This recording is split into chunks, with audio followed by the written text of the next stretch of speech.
baharu. Hawadis jamak dari hadis.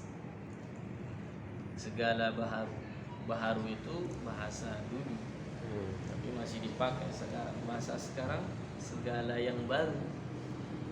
Baru itu kan kalau begitu ada masanya, masa awalnya.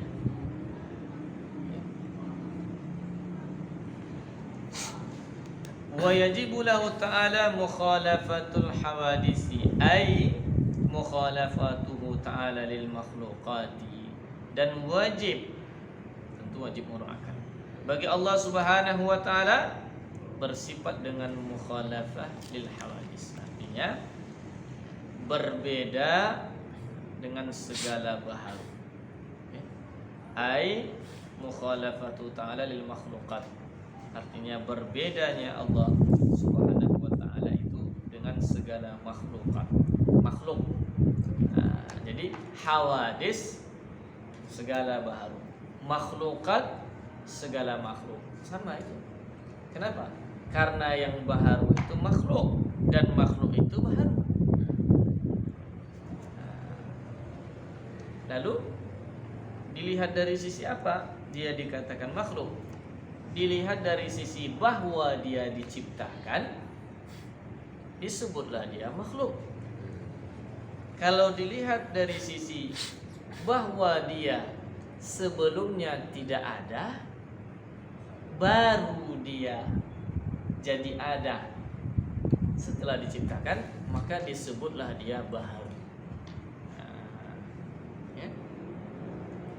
Kesemuaannya itu kemudian disebutlah dengan alam. Kenapa disebut alam? Disebut makhluk dan segala baharu itu alam karena alam itu selain dari Allah. Kenapa selain dari Allah disebut alam? Alam itu dari ain lam mim, maddahnya itu huruf ain lam mim. Alam itu tanda. Kaitannya apa dengan Allah SWT? Kenapa disebut? Karena alam itu tanda adanya Allah Subhanahu wa ta'ala. Alam inilah yang jadi tanda bahwa Allah Subhanahu wa ta'ala ada. Maka disebutlah dia dengan alam, tanda.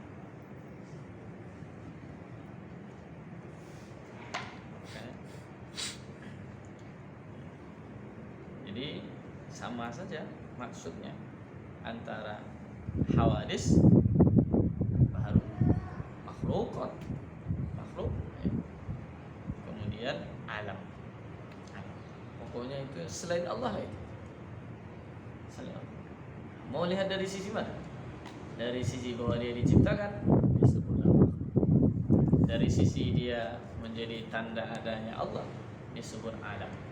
Dari sisi bahwa dia awalnya tak ada lalu kemudian jadi ada, disebutlah dia bahar.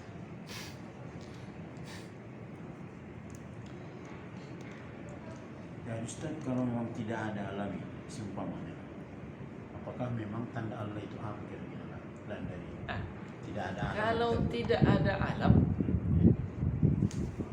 tidak perlu Allah Subhanahu wa taala membuat tanda. Kenapa? Karena kalau tidak ada alam berarti tidak ada makhluknya. Kepada siapa dia mau memberikan tanda itu? Makanya disebutkan kana Allah wa lam yakun syai'un ghairah. Allah ada, tak ada apapun selainnya. Dalam riwayat lain, Sahih Imam Bukhari, wa lam yakun syai'un ma'ah, tidak ada apapun bersamanya. Kalau dia aja yang ada, tidak ada makhluk diciptakannya, berarti tak adalah alam. Untuk apa alam? Nah, kalau dalam hadis yang lain itu yang disebutkan, kuntu kanzan makhfiyya, aku ini kata Allah kan perbendaharaan tersembunyi, artinya karena tidak ada yang lain, hanya aku ada. Baru fa ahbabtu an u'raf, aku mau dikenal. Fa ahbabtu, maka lalu aku mau dikenal. Fa khalaqtul khalqa, lalu kujadikanlah, kuciptakanlah makhluk. Makhluk inilah kemudian menjadi alam, menjadi tanda bahwa Allah Subhanahu wa taala ada. Jadi kalau cuma Allah Subhanahu wa taala itu apa? Karena tak ada selainnya yang akan mengenalnya. Sebab hanya Dia saja sendiri. Nah, kalau tidak ada makhluk, tak perlu seperti itu yang wal-Quran hadis. Kira-kira itu dia kan? Itu Allah bersifat itu dengan bersifat itu. Tetap Dia bersifat dengan berbeda dengan makhluk kalau seandainya ada makhluk diciptakannya. Tidak ada Artinya hilang. walaupun seandainya tidak ada makhluk diciptakannya, tetap Dia bersifat dengan berbeda dengan makhluk kalau seandainya makhluk itu ada diciptakannya. Sekarang kan memang makhluk itu ada diciptakannya. Jadi seandainya makhluk itu tidak ada, Allah tetap bersifat Dia itu berbeda dengan apapun yang kalau ada diciptakannya. Nah, ini kan ceritanya umpamanya Allah Subhanahu wa taala itu tak ada menciptakan makhluk. Dia tetap bersifat dengan mukhalafah, berbeda dengan makhluk kalau ada diciptakannya. Jadi ketika belum diciptakannya makhluk pun belum diciptakannya lagi makhluk, Dia udah bersifat dengan itu, bersifat dengan mukhalafah.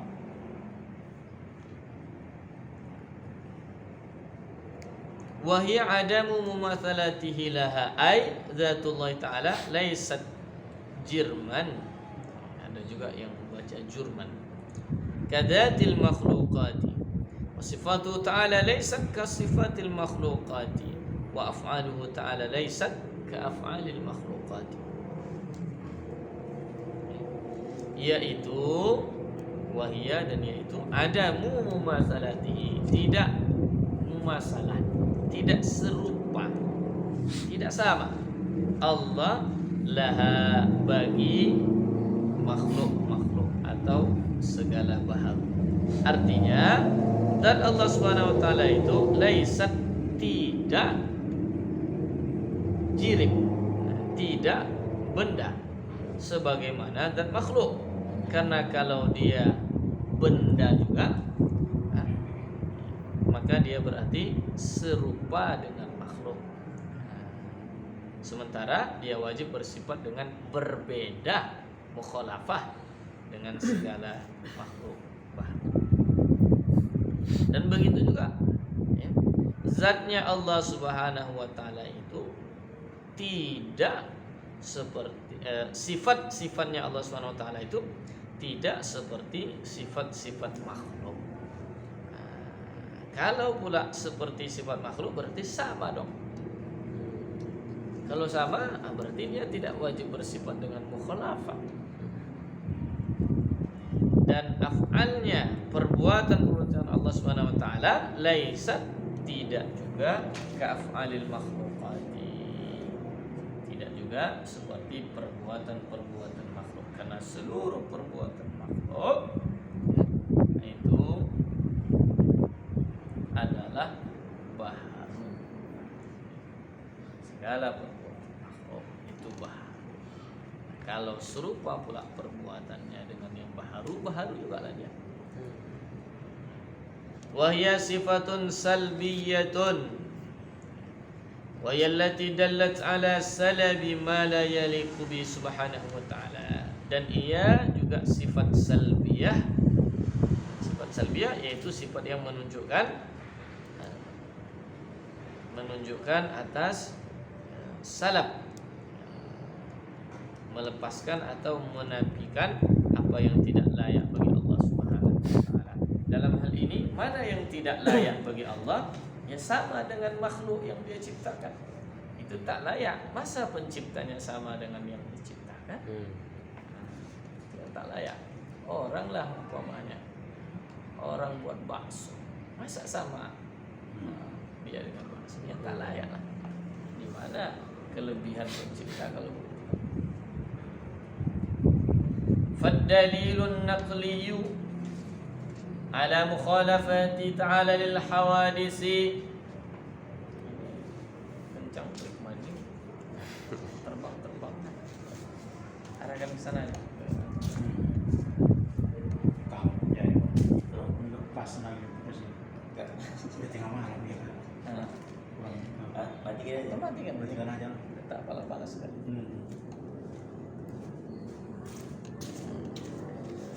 فالدليل النقلي على مخالفة تعالى الحوادث قول سبحانه وتعالى ليس كمثله شيء. Maka dalil naqli atas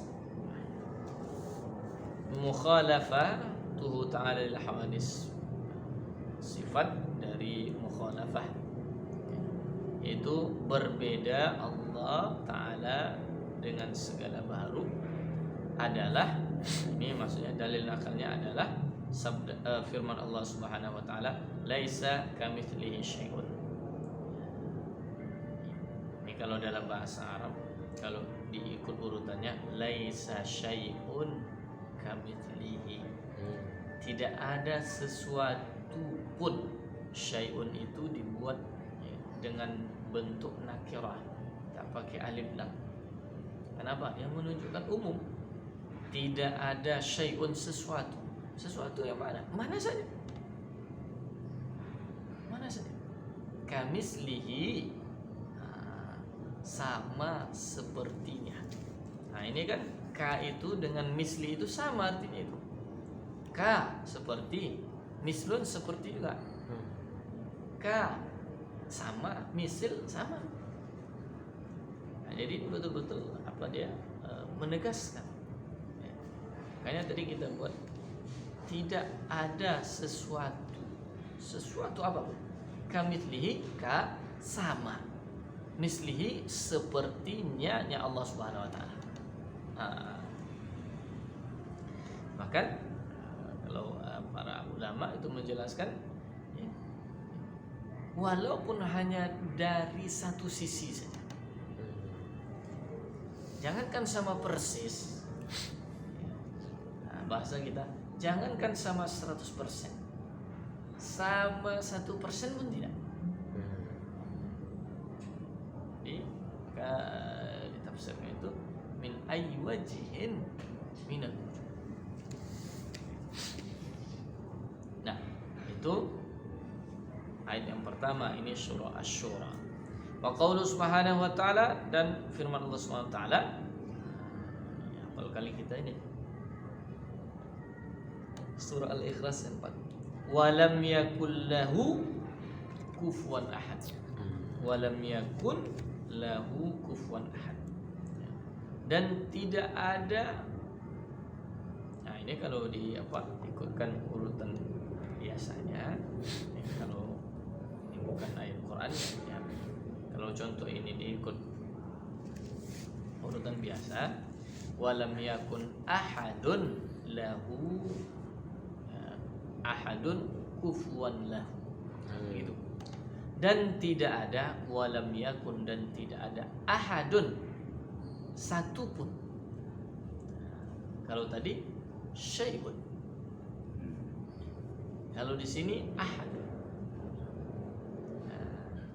Karena ahadun ini ya bisa dia satu pun. Ahad itu dalam artian orang, bisa juga ahad itu dalam artian selain orang. Tapi kalau syai'un ini umumnya maksudnya adalah selain orang. Tapi kalau di sini sama saja, baik orang maupun bukan, pokoknya tidak ada satu pun. Jadi walam yakun lahu kufuwan ahad, asalnya walam yakun kalau diikut urutan yang biasa itu walam yakun ahadun, dan tidak ada ahadun, satu pun. Kalau orang tidak ada seorang pun. Kufuan, sekufu. Nah, sekufu itu sama. Jadi arti kufu itu ya sama, Setara. nah, setara. Nah, setara. Makanya disunatkan juga itu sekufu, mencari pasangan itu yang sekufu. Cuma memang tidak mesti. Sunahkan cari yang sukuf. Tapi kalau wali mujbir umpamanya, syaratnya seorang ayah itu dia boleh menikahkan anaknya tanpa diketahui, tanpa izin dari anak perempuannya, karena dia wali mujbir, dengan syarat sukuf. Jadi calon yang dicarikan ayah ini sukuf, ini setara. Setara sama agamanya, sama status sosialnya. Kalau tidak, nah itu si anak bisa mengadu ke pengadilan, berarti dia dinikahkan paksa. Jadi ya itu makanya kadang-kadang sekarang baru terpikir, kalau dulu ada film India itu memang itu mencari yang dinikahkan itu nikahnya itu harus disukuf. Nah, kalau mereka memang karena ada sistem kasta-kasta kan. Kalau kita hanya disunahkan. Berikutnya ini walam yakun lahu kufuwan ahadun, dan tidak ada ahad, seorang pun atau satu pun yang sekufu, setara, serupa, lahu, baginya atau dengannya, dengan Allah Subhanahu wa ta'ala. Jadi kalau begitu, qul huwallahu ahad, ahad pada qul hu itu dalil sifat wahdaniyah. Tapi kalau walam yakun lahu kufuwan ahad itu dalil mukhalafah, dalil dari sifat mukhalafatuhu ta'ala lil hawadis.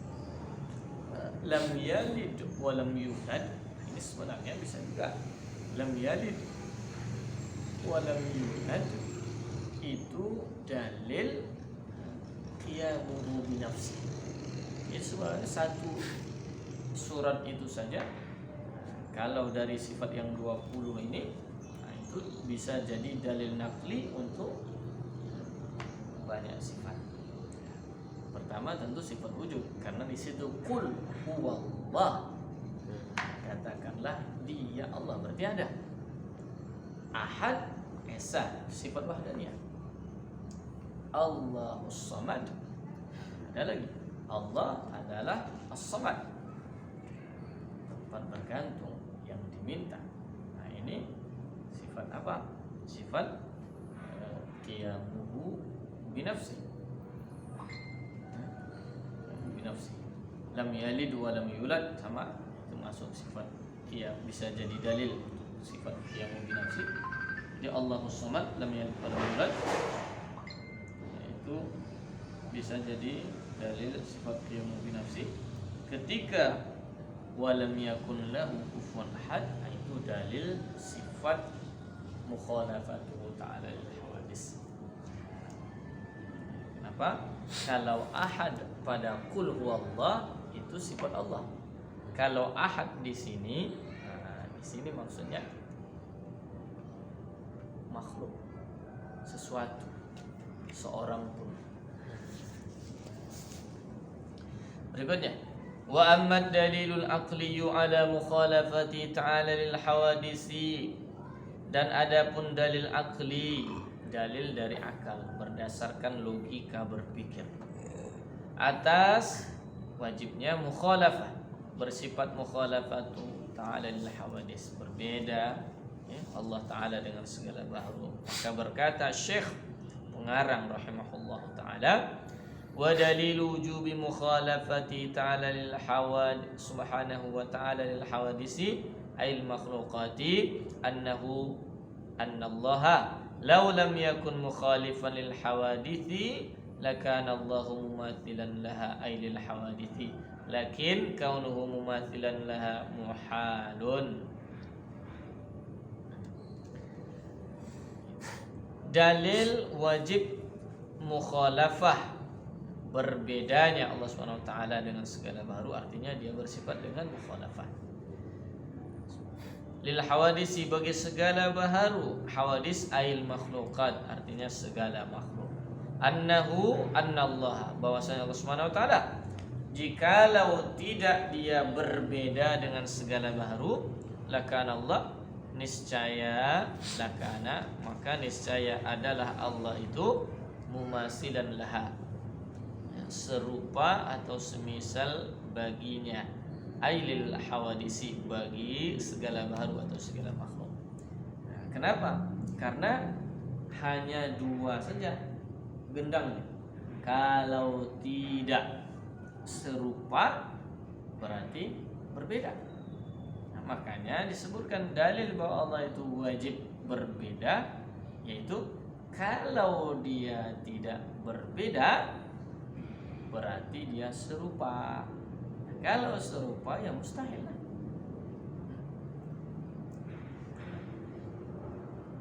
Lakin tetapi kaunu ta'ala mumasilan la muhalun, keadaan Allah Subhanahu wa taala yang adalah semisal atau serupa bagi makhluk, bagi baharu, adalah mustahil. Artinya mustahilnya di sini ay la yudraku fil aqli wujudu mumathalati ta'ala lil hawadisi, tidak dapat diterima. Sini yudroku diterima atau diketahui. Di dalam akal ada mumasalah, adanya mumasalah, adanya serupa Allah Subhanahu wa taala bagi segala baharu.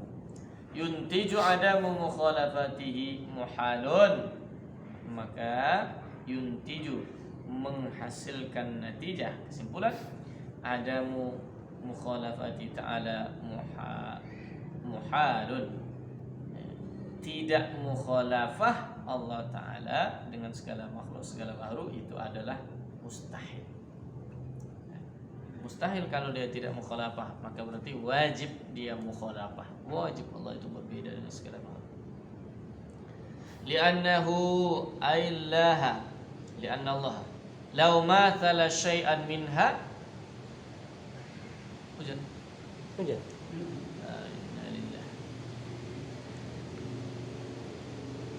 law mathala, jikalau ia masalah, serupa, semisal, syai'an, dengan sesuatu saja pun, minha ay minal hawadisi, darinya segala baharu, lakana Allahu hadithan mithlaha, maka niscaya adalah Allah baharu semisalnya atau serupa dengannya juga, ay mislal hawadisi, semisal dengan baharu juga. Lakin kaunu hadisan muhalun, tapi keadaan Allah SWT itu baharu, itu mustahil, maka yuntiju hadad dalilu mumathalatatuhu, ay Allah SWT lahu ay li syai'in minha minal hawadisi muhalun ay mustahilun. Yang yuntiju, maka menghasilkan natijah, kesimpulan, hadad dalilu, dalil ini, mumasalahnya Allah SWT baginya, bagi sesuatu, li syai'in, lahu itu li syai'in, bagi sesuatu, minha artinya minal hawadis, dari segala baharu, adalah mustahil.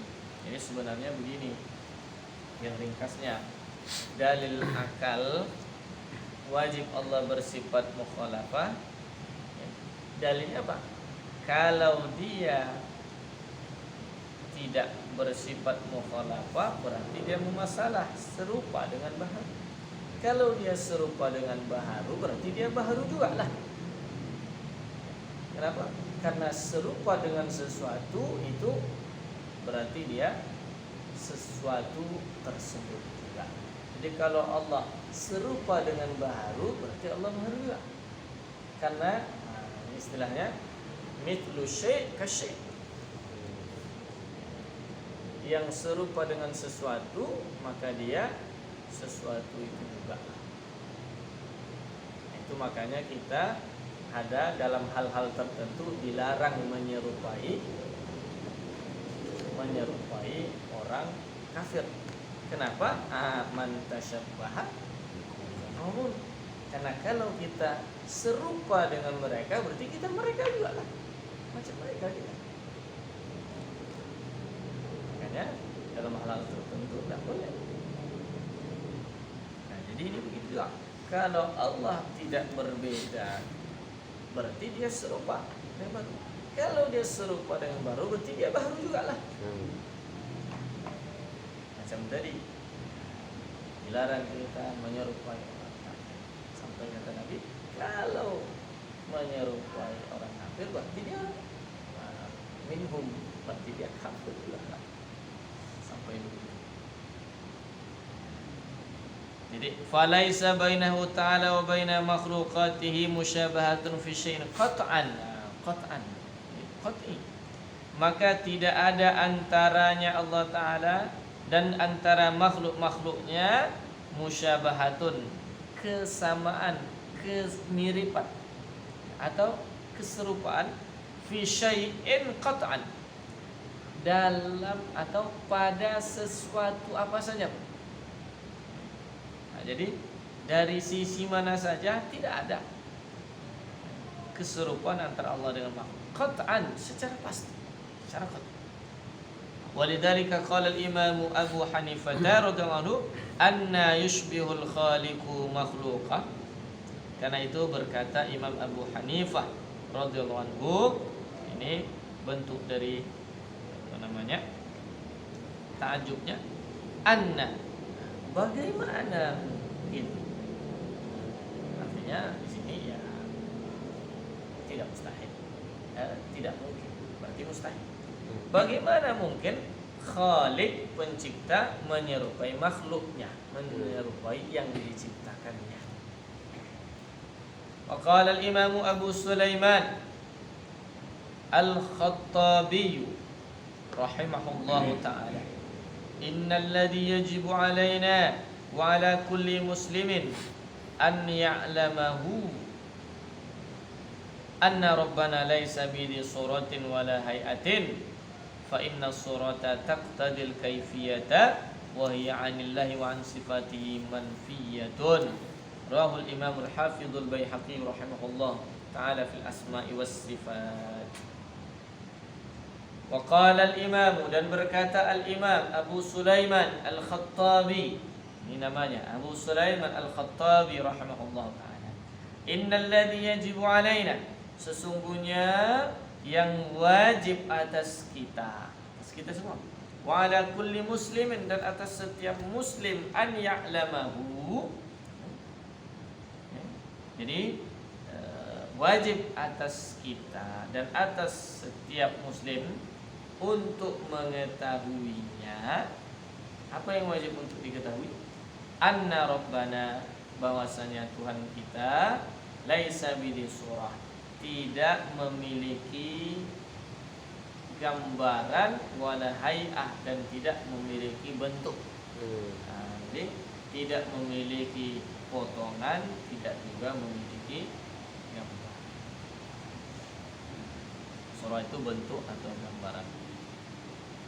Fa inna surata, kenapa tidak?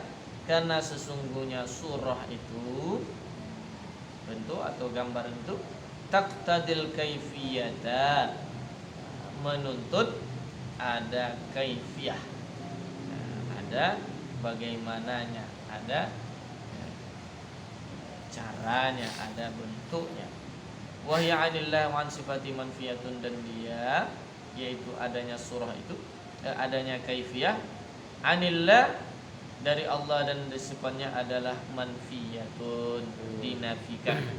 Jadi kalau adalah bentuknya, berarti adalah bagaimananya, kaifiyahnya. Kalau dia berbentuk, baru muncul pertanyaan berikutnya, bagaimana bentuknya? Begitu. Jadi pertanyaan itu tidak langsung dia munculkan. Pertanyaannya itu berbentuk tidak? Berbentuk. muncullah pertanyaan berikutnya. Kalau berbentuk, macam mana bentuknya? Dan macam mana bentuknya? Sama tidak dengan makhluk? Itu pertanyaan yang muncul dan itu terjawab dengan sifat-sifatnya ini. Wallahu a'lam bishawab. Allah.